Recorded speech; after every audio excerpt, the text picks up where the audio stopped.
So let's begin our session now. So I welcome officially now to all of you. I have talked to all of you on phone calls and registration process. So now I officially welcome you to my platform, that is the Geo Ecologist, for this orientation program.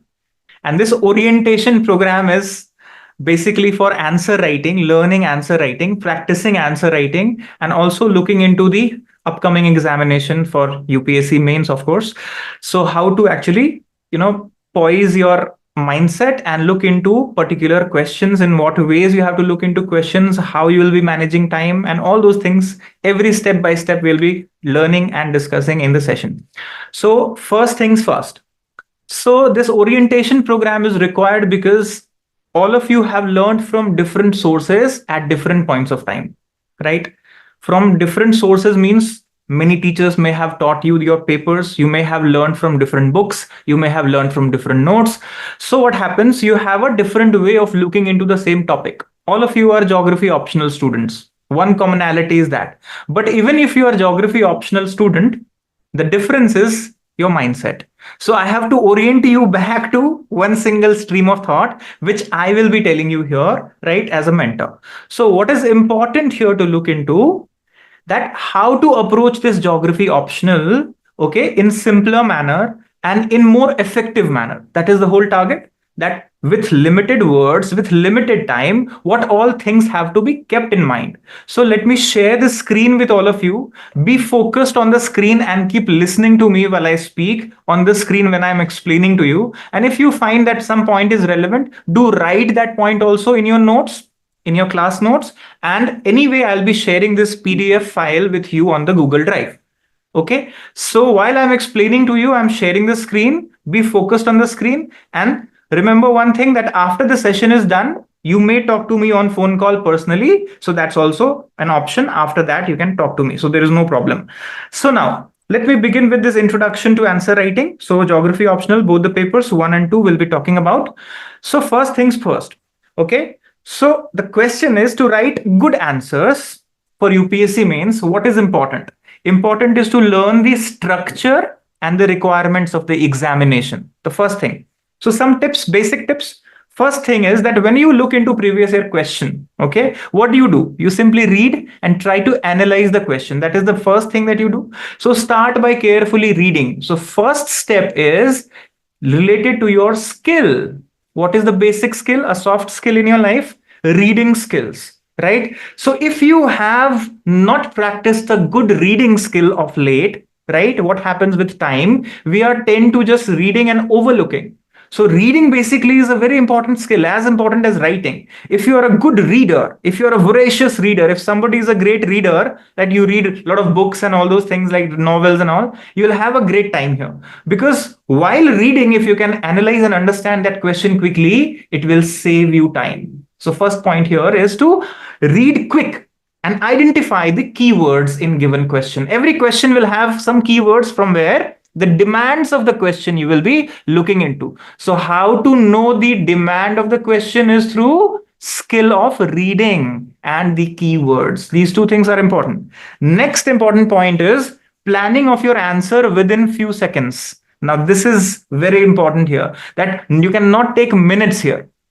Right. So here it's written, take a few minutes to plan your answer, but that's only for your practices and at home. But in examination, this has to come quick to you, right? So quick key points, quick analyzing and organizing your thoughts is a practice that will need, right? So what we are going to do this in test series, I'm going to make you practice this so that you have a logical flow of answer by the end of this test series.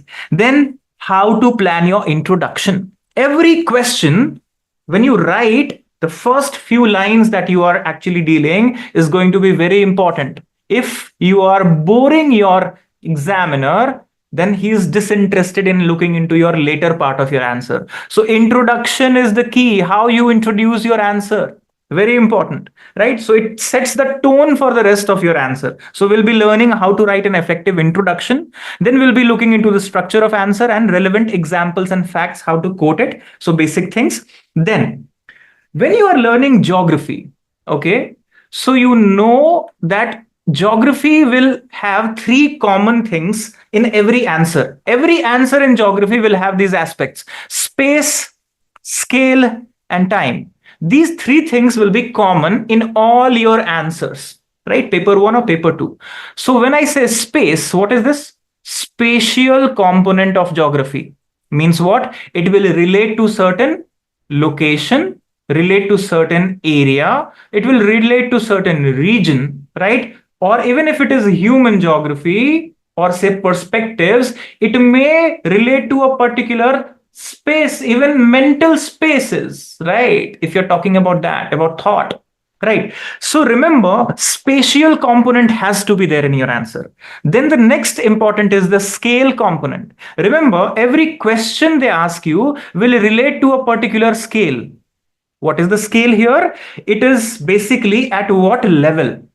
What level means if the scale is local, or if it is meso scale, or if it is say macro scale, or you can say regional scale or national scale or say world scale.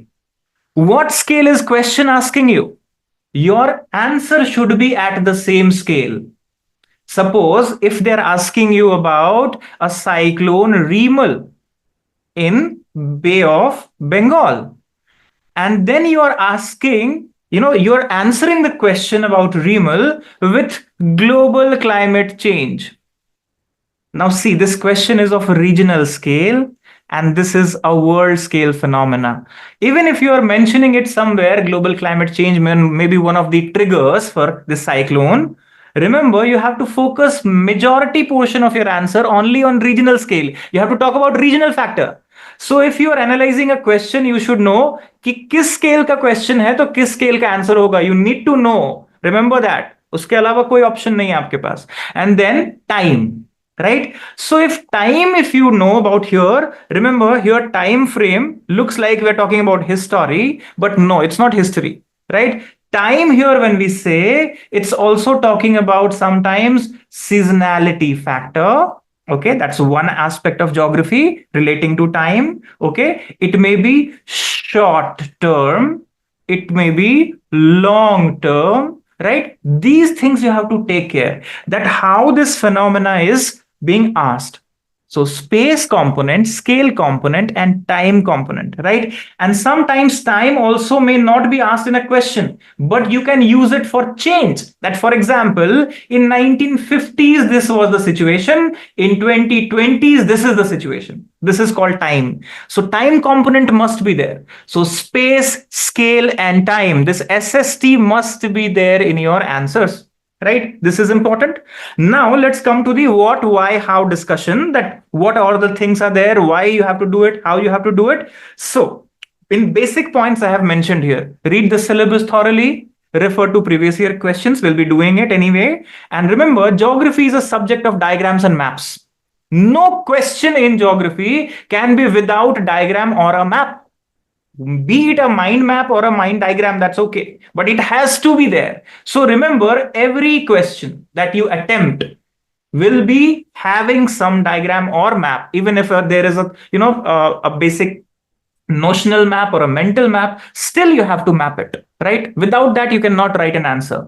And you have to be in word limits, that we'll be looking into, and of course time management. So here roughly 9 minutes you will get for one answer, right? And for short answer, if you're going for 7 minutes, right? So this is what you see for long answer and short answer. So if you observe here, the next thing is, what are you going to do? You have learned the syllabus. So now the time is to focus upon technical terms in geography, which I call it geographical vocabulary or dictionary of geography, right? While learning and revision, what you need to do, be aware about the technical terms of each topic in your syllabus. For example, some topics, see, topography, precipitation, denudation, mass wasting, region, location, spatial analysis, locational analysis, size, tone, texture. What are these words? This is geographic dictionary. Every subject has its own dictionary. So here, these terms are essentially geographical. So if you are using common English in your writing, common English, if you don't know geographical English, there will be a problem. So this is called geographical answer, not an English answer. You don't have to write English. You have to write geographical English in your answers. That's very important. And you have to integrate paper 1 with paper 2. Remember how? For example, in paper 1, you read Köppen's climatic classification. Now they may ask you a question related to that in India. So here, India is paper 2 and paper 1 is the concept. So remember, concept comes from paper 1 and application comes to paper 2. Very important.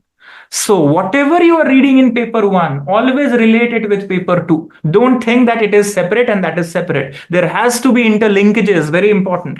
And use a heading method or subheading method if there is a segment-wise question. You'll see some questions will have 3 segments. So make a heading subheading method for that, right?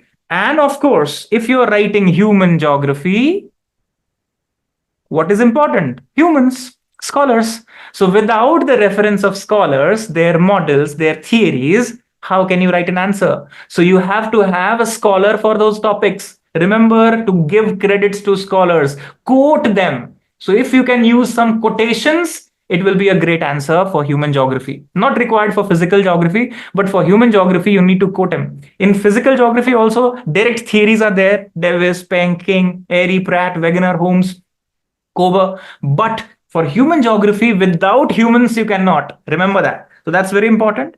And then some case studies. Now, here is something which comes from current affairs, right? If something has happened in India's forest ecosystem, you should know what has happened. If something has happened in rocks and minerals in India, you should know, or in the world, you should know. So world and India current affairs, if you're aware, you can use certain case studies for an answer that demands it. So remember, magazine, current affairs, these are where you need to take it from. Now, for India, remember, paper 2 answers, government policies, yojanas should be on your fingertips. You have to quote them. Without government yojanas and policies, you cannot write paper 2 answers. Remember this. For every answer in paper 2, you must refer to something or the other from the government side. And don't write any data without mentioning a source. I've seen many people have a habit of mentioning this is the percentage of this XYZ. Now this percentage is from where? You should write always according to XYZ report, according to XYZ source, then quote these data. Quoting a data in your answer is dangerous aspect. If you're not quoting the source, it will be invalid. So remember, and for map based question in paper 2, of course, you have to practice at least 10 places in news for a last 1 year. And if you have been doing it, you are anyway through. So this is important. Now, when you're attempting your examination, few things to keep in mind I have given here. Read the questions carefully, means at least read it 2 times. Sometimes they ask you questions where you read it in your mind, but actually the question is asking something else, right? And then when you read it later on, you find, oh, it was not asking that, it was asking something else, right? So introduction should be short, crisp, clear. Don't leave any question, means attempt every question. Even if you are not able to attempt properly, attempt every question. Remember, it's very important. One question very good attempt and one question very bad attempt, this extremity is not allowed. So highlight the important keywords and terms. When I say, please don't underline every word in your answer.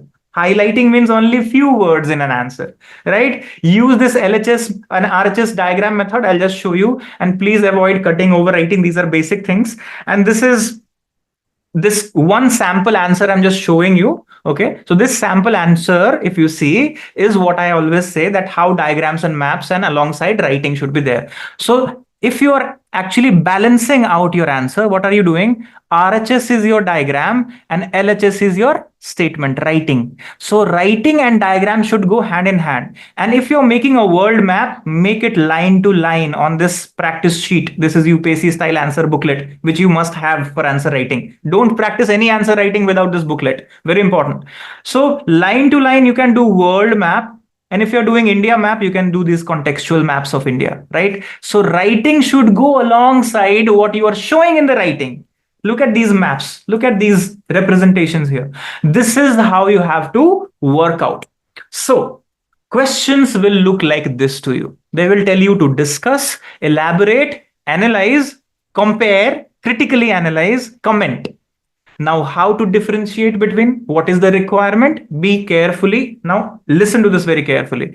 When a question says discuss, It means it's asking you dimensionality. Means if a question is telling you discussion will always have multi dimensions. Means what? Socio, economic, environmental, geopolitical, as many dimensions as you can think about the same topic. That will be your discussion, right?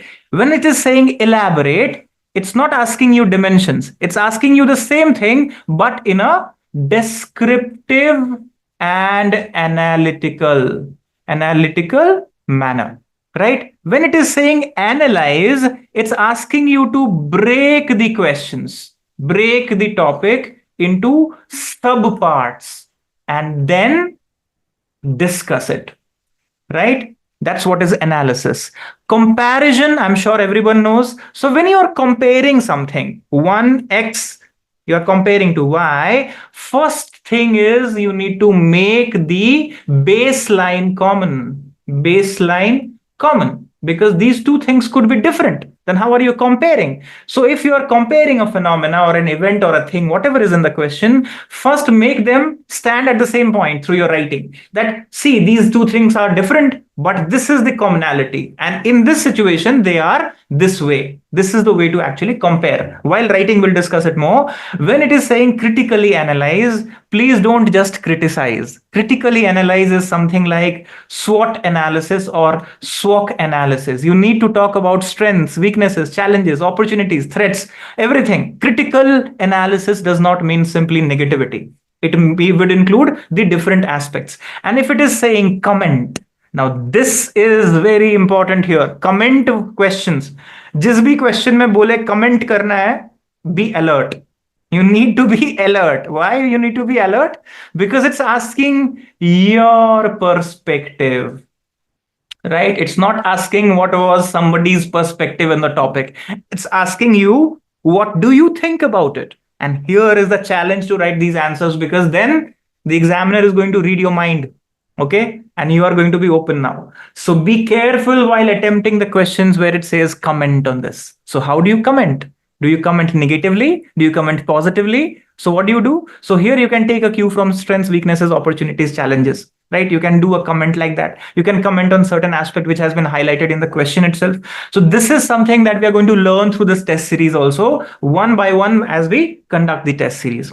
Now, this is a sample that I have given you. You'll see this, and I'm sure in the previous year questions you have seen this. So please read these things carefully, question paper, specific instructions carefully. And here is important guideline for the test series that I have given you. So every evening we'll have the test series at 7:30. 30 minutes of test will be there. You'll have 4 questions, and 3 out of 4 you have to do. Total marks will be 50, and these will be sectional tests, right? And then at the end of the test series, we'll have the full test of 250 marks, right? So here, if you say that when you have attempted the test, then next day, what I will do is I'll check your sheets. So what you have to do, scan your sheet, put it in the PDF with your name, and put it in the WhatsApp group for evaluation. And the next day, there will be a discussion at the same time in the evening after I have evaluated your test sheets. And there I'll tell you your problems, your weaknesses, your strengths of the answer, so you can improve by the next test. So here it is very important that from the 1st of July to 15th of August, you give these tests and keep improving yourself. It's not a competition between you and someone else. It's you who is competing with yourself. So the test that you write on 1st July and the test that you write on 15th August, you should see that how much you have evolved in 1.5 months yourself. From your first test to last test, how much did you learn? And all these test papers, checked papers, and the videos of the discussion will be shared on Google Drive. I've already told you, right? And my support will always be there till the examination, right? So this is the schedule I'm just giving you again. We'll start with human geography. So now what you have to do in next few days, revise your human geography first. From paper 1, human geography revision should start already. First test is on Monday, that is 1st of July. It's perspectives. Then we have population. Then we have economic geography, 2 tests on 2 separate days. Regional, models and theories, geomorphology, 2 tests, climatology, 2 tests, oceanography, and so on and so forth. So dates are mentioned. Any changes in these dates, I will definitely convey you if there is any change for any particular reason. But this is the schedule that we have to maintain. And by 15th of August, after these composite tests that's there, the full tests that there will be no further tests. But you all are free to discuss after 15th of August, continue discussion with me on personal basis. As you know, this is a personal mentoring course. So this will continue till your examination. Now, the last thing I always share is the best practices. Now, this is something which is very important. This is something which is also unique at many times. Remember, while I speak, you should make your class notes. And next is news notes. If you already have year 365 and all those things, please take good care of your current affairs according to the syllabus. And regular practice is this, what I say, for good writing, for good thought process. A good writing will come from a good thought, a good mind. So here, blank page practice. Take a blank page of sheet of paper every night and sit and write down without looking at any source. Just write down whatever you have gone through the entire day. How much can you recollect?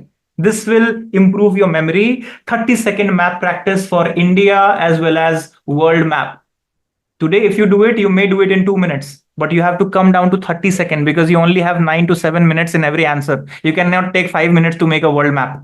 So you have to practice 30-second map practice. I'm not asking it for today, but in next 1 month, your time should come to this. It's like preparation for Olympic Games, right? So today, if you run 100 meter, it will take 30 seconds. You have to come down to 10 seconds if you want to achieve a medal in Olympic. That's what it is. So map practice, 5-7 points on every topic you have to do. A lot of diagram practice, flow diagram, conceptual diagram, and the entire syllabus. Sit and take a box and put entire syllabus in the chits. Although it will waste a little paper, but still try and do it. Write the whole syllabus into different chits, small topics, put it in a box. When you have revised that topic, randomly take it and practice writing. That's called extempore writing. So these are the things that I wanted to discuss with all of you. These are the methods. And these methods are to be done every day. Means every day, take a blank sheet of paper, write whatever you have revised today. See how much can you recollect from your revision, right? So that's what is important. Every topic in your syllabus should be on your fingertips. How much content is required for 250 words to 300 words? 5 points. I am sure you can analyze and write those 5 points. So every topic, if you have enough 5 points, even if you have 5 points, 7 points, you will not leave your answer blank. Right now, it's all dependent upon what the question is demanding, how you quickly analyze it, and what you put on the paper. So this is what we are going to learn from first test to the last test. So remember, don't keep too much of expectations from yourself in the first test or the second test. Your expectation should be zero when you actually are attempting an examination. Okay, you see and react to the questions, respond to the questions on the spot. That is what examination means. If you're putting a lot of expectations that I have worked for 5 years, I have prepared for 7 years, I have given 5 attempts, everything will start creating noises in your head. So ये जो noise है आपके head में, you have to cut that noise. How to cut that noise? Best practices. Keep writing, pointed, focused. If you are more focused on your writing, these noises will not hamper you, right? And my support anyway is there. Beyond this Zoom meeting also, you have my phone number, you have my WhatsApp number. If you have any problem in answer writing or understanding a topic or anything that's bothering you, remember, I'm there as a mentor. So don't worry about that part. The only thing that you should worry about is word limit and time limit. 30-second target I've given you for map making. And if you're not able to do it, you're missing on certain questions. I've seen people in geography optional actually not crying because of they did badly in examination, but because they knew so well, they could not manage time. I've seen many people doing that, leaving last 2-3 questions because they could not attempt in time, because they started writing too much in the earlier questions or they used too much time. So it's about attempting everything at the same level, right? I don't want you to be toppers in 5 questions and rest of the questions you're losing time. So basically is balance. So the art of balance is what you need to learn. First is your thought balancing, and then is your writing, your word and time limit. So all these things in this orientation program is just to refresh you and tell you this is going to be the approach of learning. This is going to be the approach of test series. It's not a simple test series where I give you a question, you write an answer, and I give you scores. And you just say that today I got good score, today I got bad score. That's nothing, right? That score may vary still in examination. This is like, a ladder approach where on the first day you are on the first step, next day on the second step, and you keep growing and you reach the zenith. So every test will improve you. So with these 20 tests in 1.5 months, I expect that from the first test to 20th test, you will be a grown-up individual in your mindset for geography optional. That's what I promise to myself as a mentor. So you should promise to yourself as a student, as an aspirant. So that is how we take it. Okay. So this is where we start this orientation program. And as I have told you that the first thing is going to be human geography, because there you need more time for revision. There you need more time to work out, right? Physical geography seemingly is easy because it's also part of GS portions. Many people study physical geography easily. They connect to physical geography more. So I have taken that, let's do the hard part first. If it is difficult, let's do it first so that you have more time for revision. So human geography is where we begin. So first target is between today and the first, you have these 5-6 days. In 5-6 days, you will be in touch with me. Every day you send me something from previous year questions. Write one answer in your free time, but make sure timer approach. Put a timer of 9 minutes and stop your pen where 9 minutes done. Don't cheat. Okay, and then scan it and send it to me. Let me see how much do you do. So previous year question, take any question that you want to attempt, but attempt like you would do it in examination hall. So get ready with your UPSC style booklet and write on at exactly how would you write in examination with the diagrams with proper. Take it seriously, right? Like an exam. And let me see your levels in next 5 days. You can keep sending me on WhatsApp individually, not in the group. I'm asking you for this group. You can send when you are doing the common tests. But for these next 4-5 days, what you do is send me one answer from previous year question in your own writing in a proper way. How would you do in examination, but with a timer approach? Do badly, no problems. I just want to see how much you write, in what ways you write. Let me have a grip on your understanding and the levels that you are in. Okay. So this was to discuss with you. This was to tell you, in fact, right? Now, any more discussions that you want, I'm open to it.